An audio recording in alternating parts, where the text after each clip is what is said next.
I kind of had an option of jumping into a number of, I was switching industries. It was new for me. So the thought of just being able to work with people who touch all these different industries that I didn't necessarily have an expertise in, but could learn more about, something like that, was really intriguing to me. Yeah, why is it that variety is interesting to you versus like being hyper focused? I think I'm worried I'd get bored. Like I think if I were working on the same thing every day, um, I have this fear that I'd get over it pretty quick. I don't know if it's an attention span thing. I don't know if it's because I'm Gen Z or what it is, but yeah, the thought of just being able to like, oh, like this isn't intriguing to me right now. Let me take 30 minutes and go work on something that maybe is piquing my interest, and then I'll come back when this is back to the top of my mind. Gives me a little bit more freedom to let my mind do what it wants to do. How's it been so far being at Native? Are you seeing variety or are you more specialized than you thought you'd be?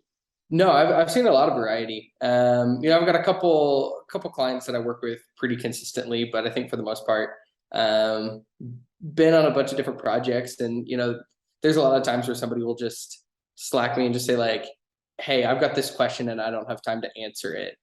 Go find it," and that's kind of fun. I enjoy tackling things that sometimes I just have no context for. Yeah. Do you ever is that ever a scary feeling? Or no, not at all. Sometimes I think on maybe some bigger projects, jumping in the middle of things can be challenging to figure out like what's our end goal here. But I think for the most part, it's a fun challenge. It's one I enjoy. Um, yeah. So before you were at Native, you had, I'm sure, multiple different paths and options that you could have chose. What what led you down this path? Towards native specifically. Yeah. Um, well, I knew I wanted to come to Kansas City, and I'd looked at agencies because it's where I had connections, and it was an industry that I'd heard about from people in the area, and so I started just exploring some of the different agencies and who had job openings and things like that. When I found Native, I was really intrigued by the lack of gatekeeping. That's something I've been pretty open about. I come from academia. I've spent the last couple of years doing research there, and I'm really frustrated with how much information is not available to people. And I was just really intrigued by the amount of like frameworks and things that are on the website. It's like, hey, here's something we developed that we think could be beneficial to you. I thought that was really cool, and that caught my eye. And then when I asked people in the area who worked at other agencies or whatever it was, whenever I'd get an interview, I'd text them and be like, "Hey, tell me about this place." And when I told them like, "Hey, tell me about Native," they were like, "If there's an offer, you take it. Like, don't ask any questions. If there's an offer, you take it." So it was just really clear to me that Native was doing really good work in the area. That's a pretty strong endorsement. I'd like to know who that person is. What do you think they said that?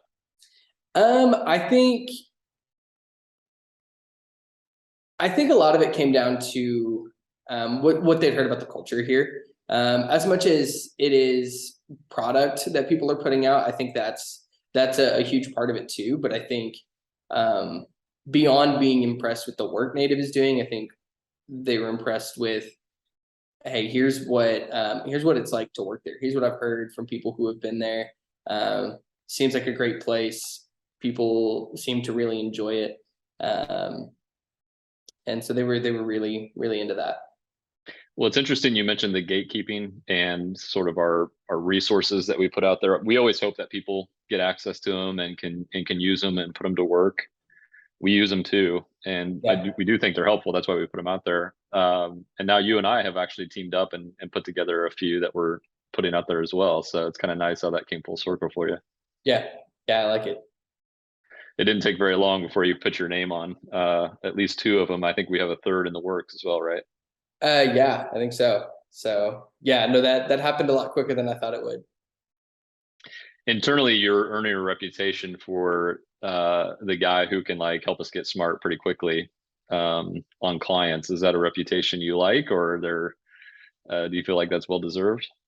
I think so. Yeah, I think part of that was, I got here and I had to get smart on our clients and what we were working on, and figure out like, okay, how do I fit in here? What's I think every meeting I sat in on my first week, I just asked like, okay, what information do you not have that you need? And just trying to fill in those gaps with kind of being a new role. So I think it's a reputation I appreciate having and I like, and I think I've been a student my entire life. So to some extent, there are parts of this role that I feel like I get to keep doing that, and keep learning, which I think is something that I really enjoy. So one of the perspectives you bring to the table is academia, and you just mentioned one of the differences between sort of, basically the business world, the private business world, and academia. One of them is gatekeeping, right? Um, Mhm. what other what other areas are you seeing where maybe the business world can learn, or the agency world specifically can learn from academia, or maybe even academia could learn from, let's say, the agency world? What are some of those things that you're picking up on? Yeah, I mean, I think that's a really good question. I think academia can learn in a lot of ways, what it means to be like on the ground working with people. I think I loved being in academia. I wanted to go get my PhD. So like when I bash on it, it's not all bad. I think there's really good things happening there, but I think there is kind of this ivory tower perspective, and I think there's a lot of people who can write about things in a more performative way. And I think some of these corporations and agencies have an opportunity to be a little bit more with people who they're working with, um, and touch the people that are benefiting from their work. And I think that's a really, really cool opportunity that academia hasn't necessarily taken across the board. There are obviously exceptions, but I think that's probably the big one that stands out to me between gatekeeping and then just being able to actually see it take place. There's a lot of work I did over the last couple years that I will never see it come to fruition. The extent of it could be, somebody might pick up an article I wrote and say like, "Hey, this could be used in a class that I teach in 15 years." I would have no idea. But I think there's an ability here to see your work impacting people, that I think is really cool. Yeah, if I was trying to answer that question, I would probably say something around like methods and motives. Like in Yeah, academia, I like the motive, right? It's about education, the greater good. But I yeah, feel like some cases, like the methods are lagging behind. Like it's too slow. It's not like ground level, like you said. It yeah, feels in some cases detached from reality, maybe. yeah, Whereas in the business world, the methods I think are great. It's very effective. It's very quick, good feedback learning. But then sometimes you question like the motives behind it. Like, is it always just about revenue growth and that's it? right, And that's where, and because of that, that's where you get into the kind of a protectionist, yeah, proprietary area, which is not all bad. But sometimes you wish it wasn't so kind of strict. So yeah. there is no like grass is greener situation, but I do think they can learn from each other. Yeah, absolutely. And I mean, there's a lot of connections between how research is being conducted in both. I mean, there is an intersection there. But I think the motive thing is interesting because that's something that, for me, motive inspires a lot. And it's a thing I've written about. I've been intrigued by, and I think it comes into play here a lot. Well, it's still fairly early days for you at Native. What has been some of the more rewarding aspects of being at Native, whether it's cultural or work or what have you? I think cultural, it's an incredible group of people. I felt really welcomed again, jumping into something as new as this has been. Being able to ask questions and being met with positivity pretty much every step of the road has been awesome. It's been a great opportunity to feel like I can mess something up, and not be attacked for it, which is really cool.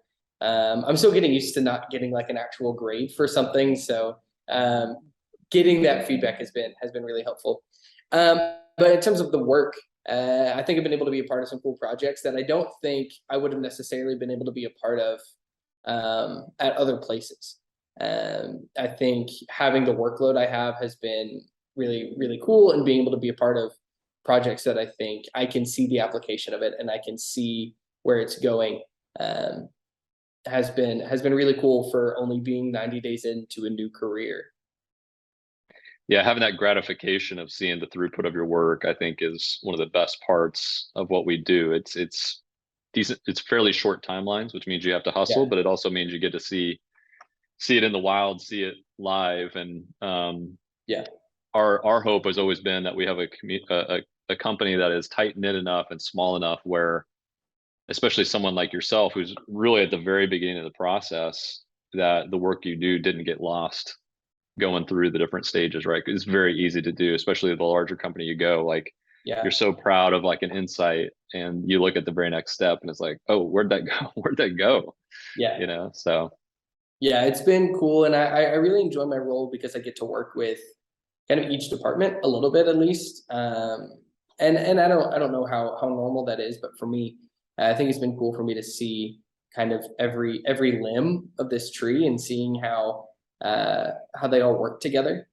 Um, it's been really, really cool opportunity. yeah, I'm glad you appreciate that. It's, to me, it really makes for a valuable contributor, is to understand not only what my role is, but like, how does it look after, like, who comes before me, who comes after me. If you understand that, you're so much Yeah, more valuable, because that means you're taking information better, you're providing information better, you understand what it means to them and what's fluff and what's really critical. I think it's so important, yeah, yeah, absolutely. I agree. besides just being interesting, right? Yeah, yeah. Are there aspects of this role that were surprising to you, that you didn't picture it going this way? I don't know. Anything unexpected? I don't think some of the work that we've done. I don't think I anticipated being a part of. We worked on that IPO checklist and some of the funding stages, and that's something I just had zero idea about before coming in here. I didn't know anything about stocks or startups or what that process looked like, and so I don't think I would have anticipated that. But I generally think I came in kind of blind, not really knowing exactly what this role was going to look like, but kind of taking a risk of I don't think either of us actually like fully understood what the position was going to be. And I think a lot of the first half of my time here so far was figuring out what that workflow looks like. And so I've been a little bit surprised by a handful of pieces, but I think largely it's been um, again, some of the projects I've been able to touch that I didn't necessarily feel qualified for initially, but then being able to be kind of thrown in and getting over some of that imposter syndrome and just like, oh, you're doing it, so you might as well do it. So yeah, You're, you're not qualified for a long time, and then eventually you're like, oh, okay, now I know how to do this. You just yeah, gotta. I don't think you ever actually. It's I think we think it's real linear, where it's like you're qualified or you're not, and it's like no, you have to do the job. So like you might as well pretend you're qualified for the time being and convince yourself. It's a tricky spectrum. We had a client ask us a while back, like, hey, we've been struggling with this problem for years. Are you guys ever intimidated to come in and try to solve it in 6 months?